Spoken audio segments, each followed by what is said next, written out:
Isu pemain naturalisasi sememangnya dianggap sensitif bagi penyokong bola sepak negara. Bagaimanapun, situasi yang melanda pasukan kebangsaan ketika ini mewujudkan persoalan adakah perlu kita menggunakan pemain.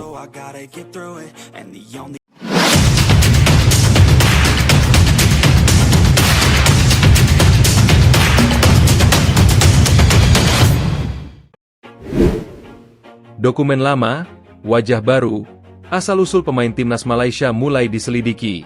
Bukan gol, bukan taktik, bukan fisik pemain, melainkan kertas-kertas lama yang tiba-tiba memiliki arti besar di panggung sepak bola internasional.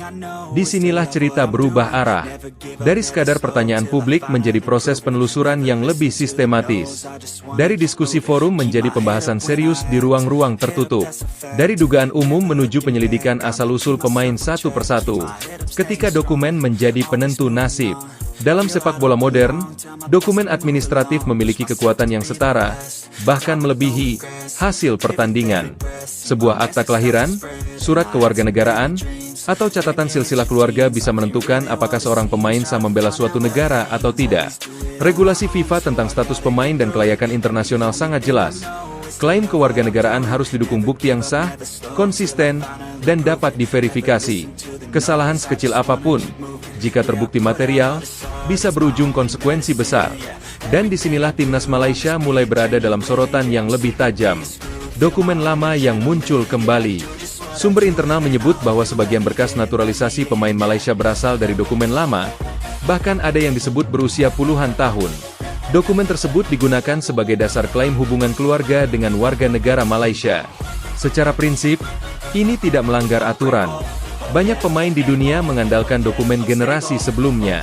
Namun masalah muncul ketika dokumen lama itu tidak sinkron dengan data modern. Perbedaan ejaan nama, tanggal lahir yang tidak konsisten, hingga lokasi pencatatan sipil yang sulit dilacak menjadi catatan penting. Dalam dunia administrasi internasional, perbedaan kecil bisa menjadi celah besar. Wajah baru, riwayat lama yang samar. Beberapa pemain naturalisasi Malaysia tampil sebagai wajah baru yang langsung mengisi peran penting di tim nasional. Publik mengenal mereka dari performa di lapangan, bukan dari perjalanan hidupnya. Namun ketika latar belakang mereka ditelusuri, muncul pertanyaan. Mengapa riwayat masa kecil dan keluarga begitu sulit diverifikasi secara terbuka?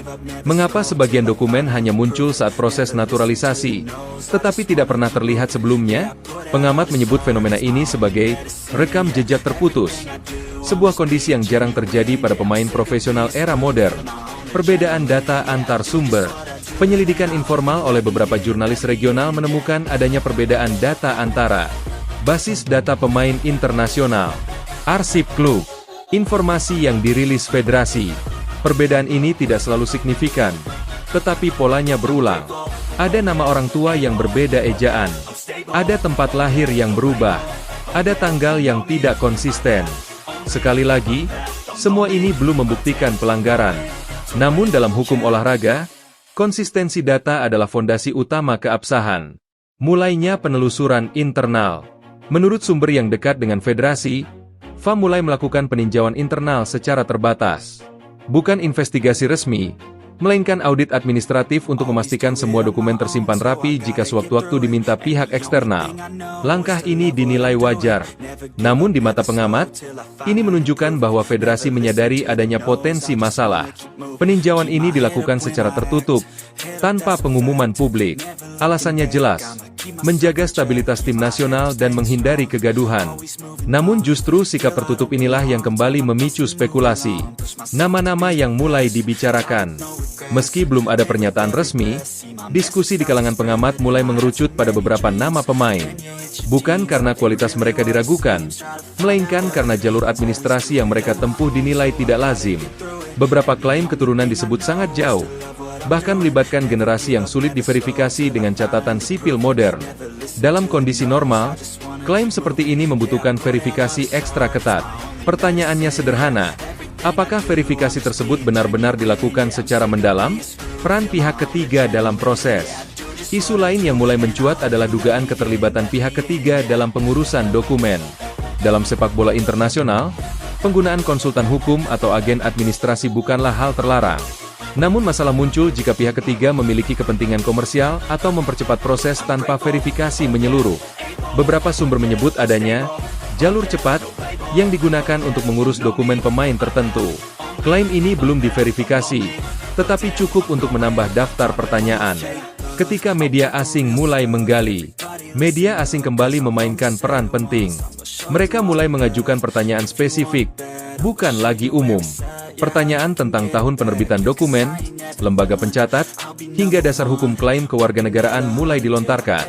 Respons FAM tetap konsisten, semua sesuai regulasi FIFA. Namun kali ini, jawaban tersebut tidak lagi memuaskan semua pihak. Dalam beberapa laporan analitis, disebutkan bahwa kasus Malaysia menarik karena melibatkan dokumen lama yang baru diuji di era digital. Kalimat ini terdengar netral, tetapi maknanya dalam. Bayangan audit independen.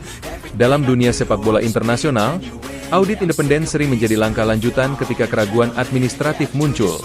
Audit ini biasanya dilakukan oleh badan FIFA atau pihak yang ditunjuk secara resmi. Hingga titik ini, belum ada konfirmasi bahwa audit semacam itu sedang berlangsung. Namun para pakar menilai bahwa jika tekanan terus meningkat, langkah tersebut hampir tak terhindarkan. Audit bukan berarti hukuman. Namun audit adalah pintu masuk menuju kemungkinan yang lebih serius. Dampak psikologis bagi tim. Di tengah semua ini, tim nasional tetap harus bertanding.